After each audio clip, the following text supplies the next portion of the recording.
in our next session, it will be the 5th episode of a series of discussions about responses of the financial services sector in the year to come. Earlier sessions shared with us insights from global banks in Asia and Europe with opinions from DBS Bank, ANZ, and Capgemini. In this America Zone, we take a look at how banks in the West are preparing for their course of action in 2021 and beyond. To moderate the next panel is Jorge Ruiz, Chief Executive Officer at FinCaneca, and his panel will consist of James Scriven, Chief Executive Officer at IDB Invest, Laura Borsato, Banco Regional Chief Executive Officer, and Miguel Cortes, the Chief Executive Officer of GRUPO BOLIVAR. Now to Jorge for the next discussion phase of how the global financial services sector will be responding in the year to come. Well, thank you so much for that intro, and hello everyone. Welcome to our Latin American chat, and thank you for giving us the opportunity to share our thoughts and experiences from this very dynamic region. Our panel today is going to talk about 2021 and how do we see the evolution of finance, the interaction between digital players, traditional players, collaboration, and obviously the very hot topic of open banking throughout the Latin America and Caribbean region. We have a very amazing group of people here to share their thoughts. We have a view from a regional perspective from the most important development bank, the IDB. Also, we have the CEO for the one of the largest and more dynamic groups in the northern side of the region, Grupo Bolivar. And also we have one of the stars for the on the southern cone. So this is going to be a very interesting conversation. So to get started, why don't we get to know better the people that we have in front of all of our screens. So let me start first with Laura and hear from her what she does, what's her story, what she's more proud of, what's the 2021 New Year's resolution, and what she's really and truly passionate about. Laura, all yours. And I think your mic is on mute. Okay, sorry. Thank you, Jorge. And I'm very glad to be here with all of you, all of my colleagues, James and Miguel in this panel. Well, I'm, as you mentioned, the CEO of Banco Regional. And really 2021 was very, very special for everyone. And I'm not an exception. So I would like to share with you that I was really virtually chosen CEO in the middle of the pandemic in April. Then I had my first shareholders meetings, also virtually, and I was selected in a virtual interview, so it was very, very strange. I became the unique financial system female CEO in Paraguay after 25 years of experience in the financial sector and 6 years of experience in the public sector in Argentina. Well, this was very amazing because I came here by car because all the flights were locked down. So I spent 20 hours to reach Paraguay, and I'm proud of it. And really was I should have the ability to confront the uncomfortable. You mean as being a new CEO in a new place. I should be able to communicate a realistic transformation story that everyone can understand and drive decisions at a rapid way in a critical things. This month, really, I'm passionate about work. Really, I'm far from my home, so I'm alone and I move alone. So most of my time and on this social lockdown, I'm really acknowledging past and present missteps, which is in retrospect how I would do things differently and move along with that. But obviously, I'm also having some fun on running and making some good books and series here in Paraguay and knowing the city. Amazing! Probably one of the first holographic CEOs. So your people met you by video for the first time. So that's very cool. All right, James, why don't you tell us a little bit about yourself?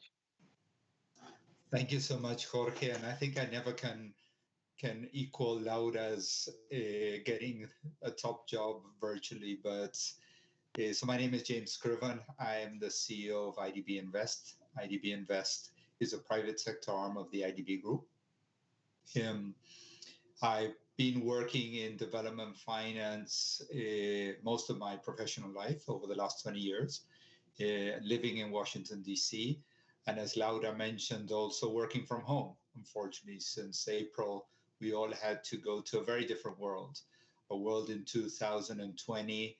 I was reflecting this morning with one of my colleagues. I think since I started working, there's not been a month that has gone by that I haven't been on a plane. And since April, I have not. So that is a real difference. But what I'm most proud of in 2020 is we've been working at creating the development finance institution for the private sector over the last 4.5 years. And if there's something that I'm very proud of is, besides the impact of the health crisis, plus the social distancing and the impact it has on the economy, we were called upon as an IDB group to actually counterbalance the effect that this crisis has had on its population, on the economies. And we're finishing our fiscal year now in December, and we're doubling the amount of business that we did last year. So what has happened for us is that everybody sitting in the living rooms of our houses had to double the business that we do because the region, the population, our shareholders need it more than ever. So if there's something that all these troublesome year has prepared to us, is that we become closer and stronger to be able to have a development impact on the region. And it goes without saying, Jorge, but I'd like to say that it's a real pleasure being over here, and it's great to see Miguel and Laura, and congratulations, Laura, also. Thank you, Miguel. Mike is yours. Yes, hello to all. Thank you very much. It is an honor to be here with all of you today. Grupo Bolivar is a group that is formed of a very well-known bank, insurance companies, real estate development, especially in low-income housing, trust, stockbroker. We're in 6 countries, and we're based out of Colombia. For me, Singapore is a very special place because I spent half a sabbatical, 6 months in Singapore with my family in 2009, so I truly enjoy it. I'm very passionate about and think it's how we can join this analytics with innovation to create a better capitalism, the creation of a social world, a better world, because we find often that that corporations and companies, they're focused on doing well for the shareholder, but not on doing well for the economy. So we are very passionate about saying if we do well, our countries that we're in have to do well. And so we invest a lot of time on the community, and that's what we are passionate about. With respect to 2021 and any New Year's resolution, I try to, when I have a resolution, I act upon it that same day. I don't wait till December 31st to act. I prefer to go ahead and act instantaneously and try to better myself or better what I think should be bettered. Thank you. Yeah, that's a very good practice. All right, so let's get started with more like a regional view, a perspective from, let's say, from the region as an overall. And James, you have a very nice view and perspective with a portfolio through IDB of about $40 billion in assets, hundreds of clients. You guys have also invested in about 100 fintechs directly and indirectly through funds. You operate in 25 markets. You serve this 700 million people region with an $11 trillion GDP, and you being the most important development bank. It will be great to hear your thoughts about what do you think are the most important challenges for the financial sector that they're going to face in 2021? Thanks, Jorge, for the question. So let me start with a bird-eye view. We, as a region, while we are only 8% of the population of the world, we have 40% of the deaths coming out of the pandemic. That has a lot to do with we are very close together. We have the major cities in the world, so social distancing has become more difficult for Latin America and the Caribbean. And this has exposed a number of underlying problems that our region had that included a non-inclusive economy, a not well-distributed economy, and a very polluted economy. So in a sense, what we're trying to do with as a development institution is this concept of building back better. And the financial services industries is a big solution to that problem. I would start by saying that obviously the non-inclusive part of our business is that we see that throughout our region, only not more than most of people still continue to not have a bank account, a saving account, and are not financially included. And we feel that the pandemic will leave us even further behind in that concept. So in this concept of building back better, digital solutions are the key to the solutions of all these problems. I would start by that. The biggest challenge the financial systems have today is becoming virtually digital. And that means different things to different countries, but I think that's the biggest challenge and the biggest opportunity we have. As I said at the beginning, I've been working at this for 20 years, and I think digital connection is going to be the solution to many of the development challenges that we have. But I would add the concept of sustainability. And this is a concept of building back, and I would underline better, a more inclusive society where not only a small portion of the population are included in the financial sector, but when you think about women-owned SMEs, when you think of Afro-descendants groups in Latin America, when you think of populations, indigenous populations, small businesses, this concept that through digital inclusion, you can include what today is actually much excluded parts of the population. And the second concept of sustainability is this concept of green.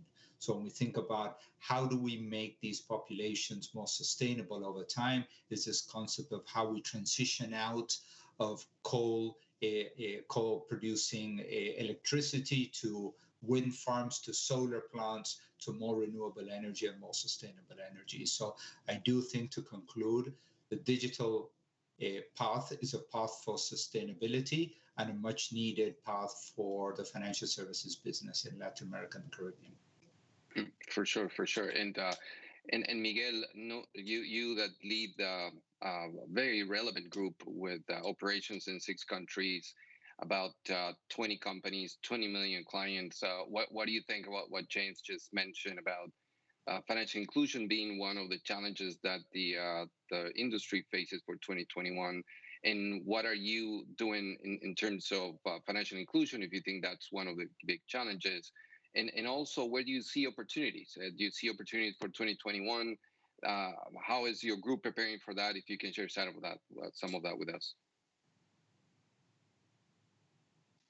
Sure. I am 100% in agreement with James.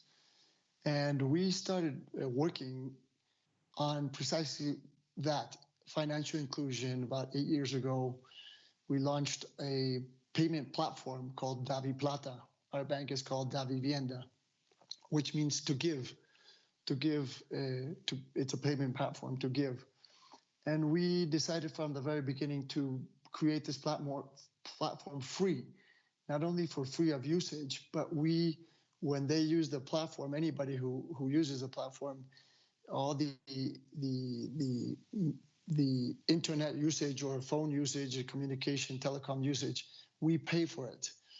And we decided it had to be free because, as James points out, in our regions with 50% informality or higher, some of these people have less than 10 to 20 cents a day. That's what they live on. So to charge somebody for 20 cents, you're taking away food. So we have actually in our David Plata account, for example, expanded in the last 8 months from 6 million clients to 11.2 million clients. So we've grown at fintech velocity, should we say. And we find it's the only way, because what we find is that the very poor are not only poor in wealth, but they're poor in time. They don't have time to go to places and pay a bill or go from one side to the other, get on a bus and go from place to place, or if they're outside the major cities. And so what we are providing is not only the ability to transact and to pay and to be in the world of transactions, to create a credit history for them and for the small women-led SMEs, but we are also giving them time so they can spend time doing what they need to do, which is usually work or feeding their family or having fun.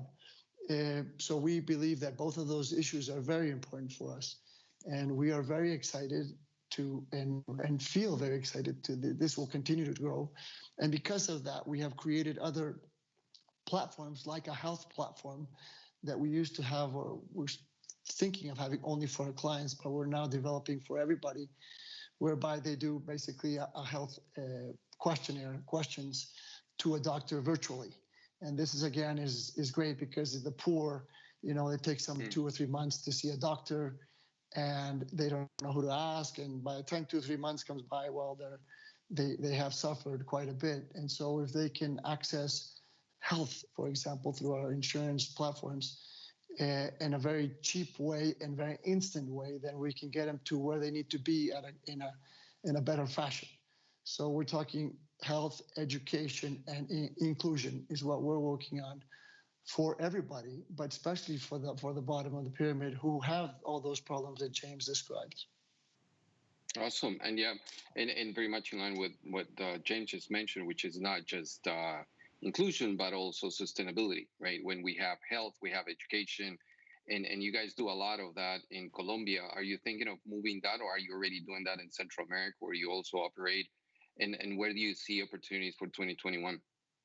Yes, we do. We are being more aggressive in Central America because, yes, we're in 4 of those countries. And we see opportunities in 2021 in helping all the countries we're in all these communities, but also in combining the virtuality with the human touch. Because sometimes virtuality is great, but if we forget about the human touch, it's very hard.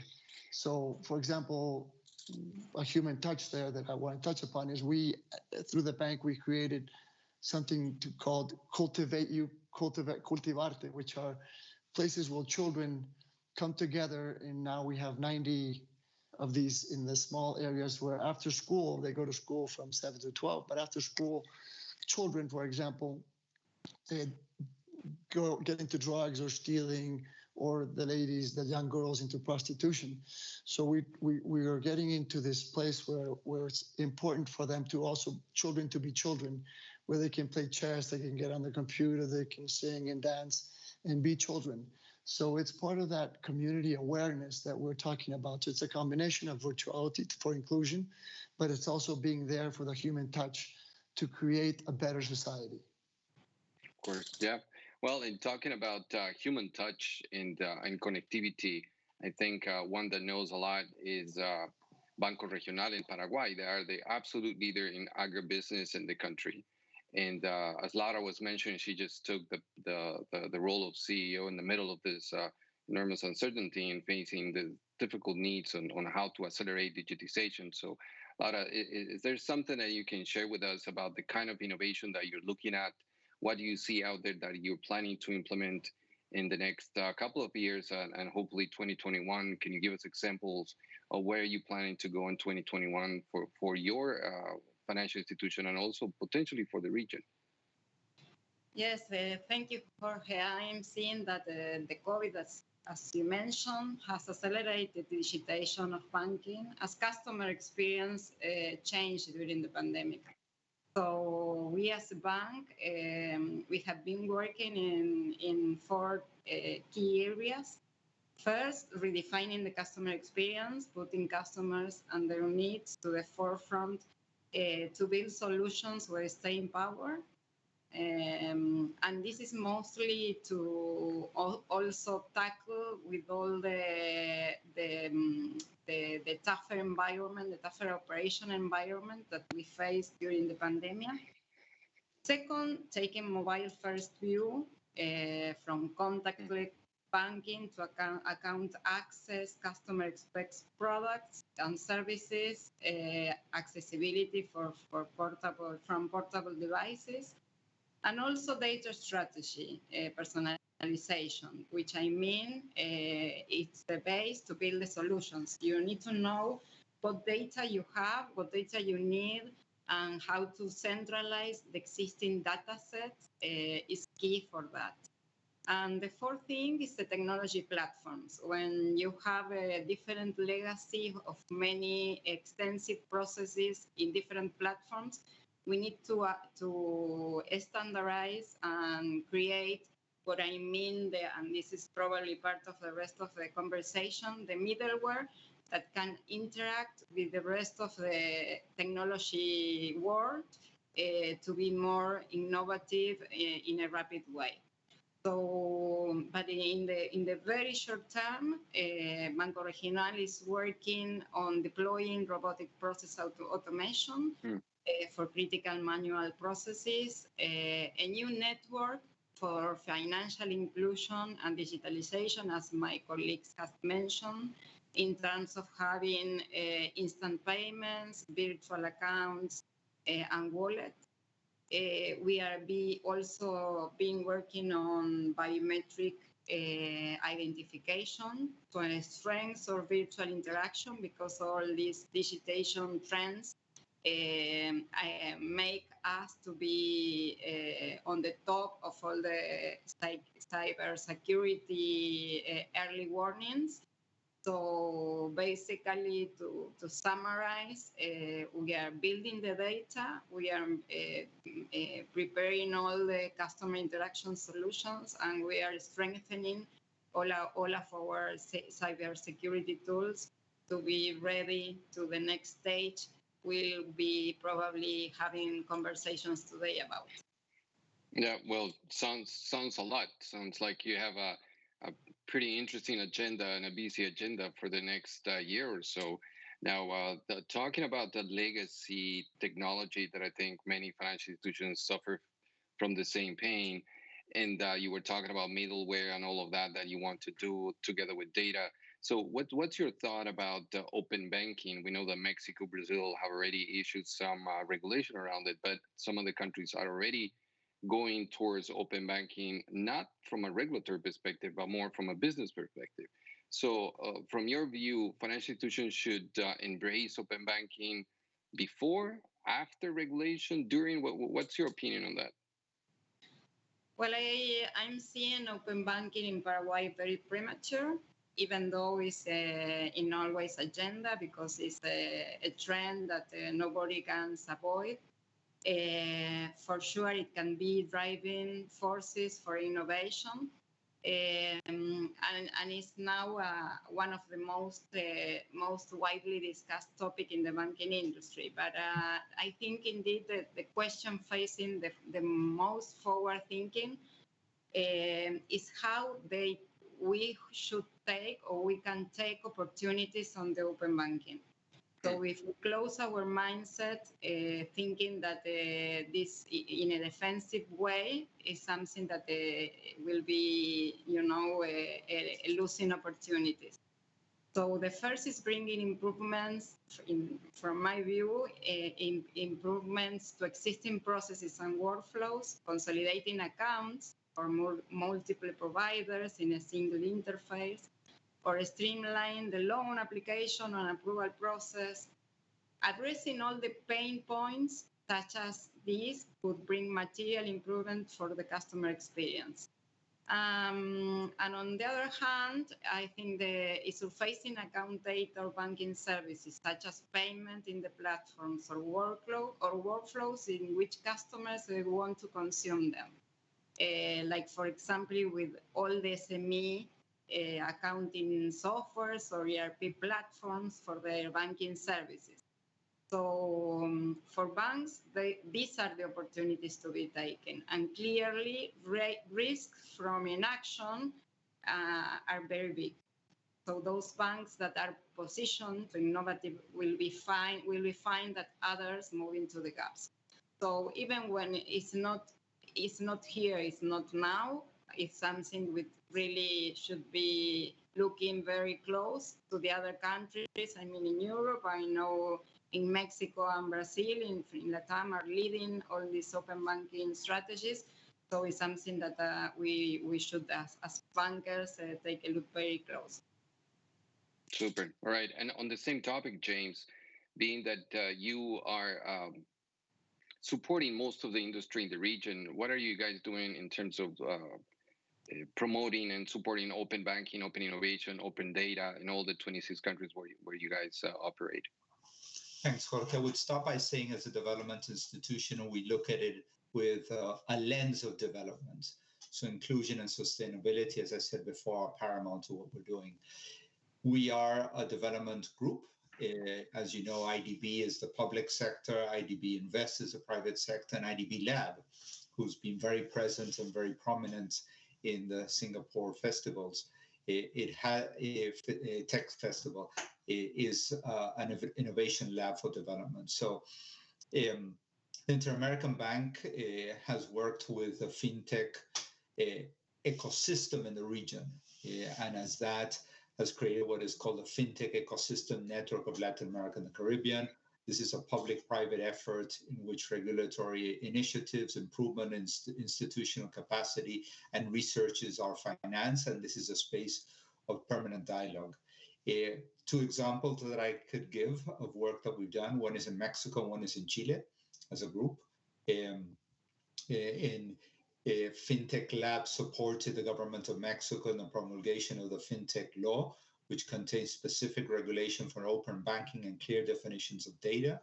Mexican law regulates the application programming interface, APIs, as financial technology institutions. For now, only Mexico and Brazil, unfortunately, have enhanced regulations on data handling, while Colombia is in the process of developing open data and open banking standards.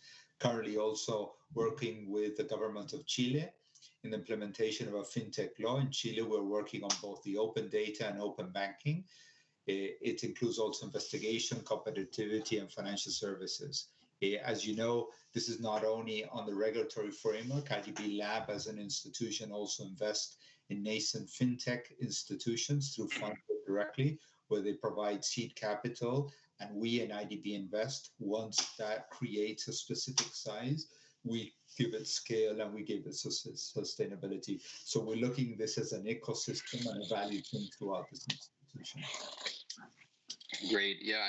And talking about that, we see the big tech companies, or maybe we should talk about the mega fintech companies that are coming to Latin America. And we see that many of them are already providing services in the financial space. So Miguel, being that you are one of those that likes data, likes analytics and all of that, how do you see the coming of those new companies, new financial service providers, and how should the financial institutions prepare for the arrivals of these services? And do you see an opportunity to partner with them? How do you see the business model working? I know that you guys have been already working with some of them. So if you can share some of those experiences for the audience, would be great. Yes, the way we look at it is anybody who does closed banking or closed insurance will disappear in a couple of years. So the only way to really add value to clients and society is through open banking and through joint ventures. We have to collaborate, and we cannot wait for the regulatory entities to do what we would like to do, because the fintechs and the big techs and the huge techs are all playing in a different arena than we are. And the regulatory system will never allow us to play in their arena, which is an arena where we don't have to know our clients. They don't need to know their client. They do know them as a person and what they like to use and Netflix and all their desires and wants, but they don't know them like we as an entity should know them. But we think that combining our capabilities with their capabilities, we will be all better off. And we do not try to control or possess a certain area, but we try to embed ourselves everywhere we go in different ecosystems and different players. And we ask for help. And we, for example, with the IDB that James didn't mention, we are working on this agricultural platform with blockchain, so the product can go to market without so many middlemen. And with Apple, we've been working, and we have an onboarding system that they have come to appreciate. They came here. James Cook came here, or Cook came here with how did you do the onboarding so well? So we are loving this collaboration, the joint ventures with peers and non-peers, with embedding ourselves with different ecosystems, or just transforming cities like the city of Medellin, which is the second largest city in Colombia. We are their platform whereby the citizen gets to use all the transportation systems. They can go to any museum. They can go, to do any cultural thing, part of education. So we believe that we are a platform for enabling different desires to work, and to enable from farmers to the poor to the wealthy to different sectors to act and to create value. So that's what we're betting on, and we try to do and learn. We're trying to learn as fast as we can, and we invest in entities that we like, and we also partnership with others, and otherwise we also are becoming the beta sites. When somebody wants to come to Latin America, entity from Israel or whatever, we are their beta system. And so we love to partner with fintechs and big techs. For us, it's part of our life.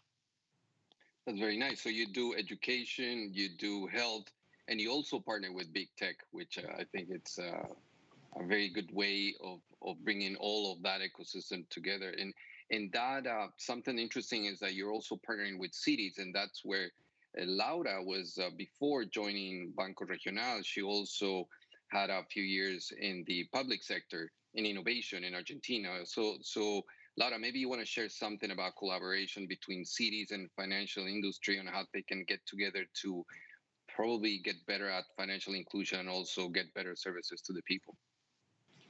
Yes, certainly, Jorge. And I have been working specifically on financial and digital inclusion, because the financial inclusion is very related to the digital inclusion, because and the capacity of being connected. So it's more complex than just learning about finance. And in that sense, I think that it's a multi-sector effort. No? I think the banks has their own roles in terms of making the financial education and inclusion.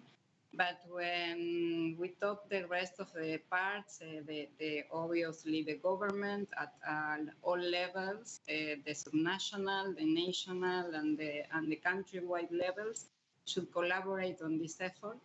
And also in this ecosystem, I think that the banks are being able to also collaborate with the fintechs that can help them to bring better algorithms on the credit decisions. And in that sense, I think the fintech companies can combine this data with unconventional sources, such as social media activity, online footprint or historics activities. More data means more loans and more people included and more business. And I'm working here in a country that has an important size of population, which are independent workers or informal workers. So I think that the challenge of the banks by themselves is too big to take it by their own. So in that sense, I think that the collaboration with all the ecosystem is critical to include all the people Meaning inclusion is independent, making them economic independently. Also on the generic, I'm having here in Paraguay a bigger proportion of women as a population, so included them, and in most of cases are the leaders, economic leaders of the families. So and they are working on in informal way. So I think that we need to collect all the ideas and collaborate as a society to tackle these issues which are not simple. Awesome. Great. So we have just a few more minutes to go. So I'm going to do a multiple choice questions to the three of you. And just to close and to find ways to how to accelerate the business and increase the scale for any financial institution that is listening to us now, I have three options for the three of you, and which one would you select to be your go-to project? One is to launch a parallel digital business to attract the new wave of digitization. Two, a programmatic approach to innovate fast. And three, a developer portal to find new ways to leverage third-party capabilities and expand monetization and more revenue streams. So let's start with you, Miguel. Let's see, which one of the three would you select? You know, I'm going to cheat, Jorge. Sorry. We are doing the three. Okay. We can't do everything we're doing if there is not a built-in innovation programmatic, and whereby innovation is not one area, it's all the company. Everybody is an innovator. So we do closed innovation, open innovation, and with the universities and everybody. We have launched in 2012, this parallel digital Davi Plata, which we commented. And we are working with third parties consistently to develop new social and sustainable efforts, and also non-social, should we say, just economic stability. But we believe in working with the government. We have been helping them distribute all of the funding that this pandemic has created. We have been working with companies to add value, for-profit companies and many non-profit entities. So we believe that we have to focus on all of those three, and we have been doing that. All right, thank you. James, 30 seconds. If I may, I'm going to use something. I love multiple choice, but I was expecting and wanting a fourth option that is all of the above. Okay. I would go with D, all of the above. Like Miguel, yeah.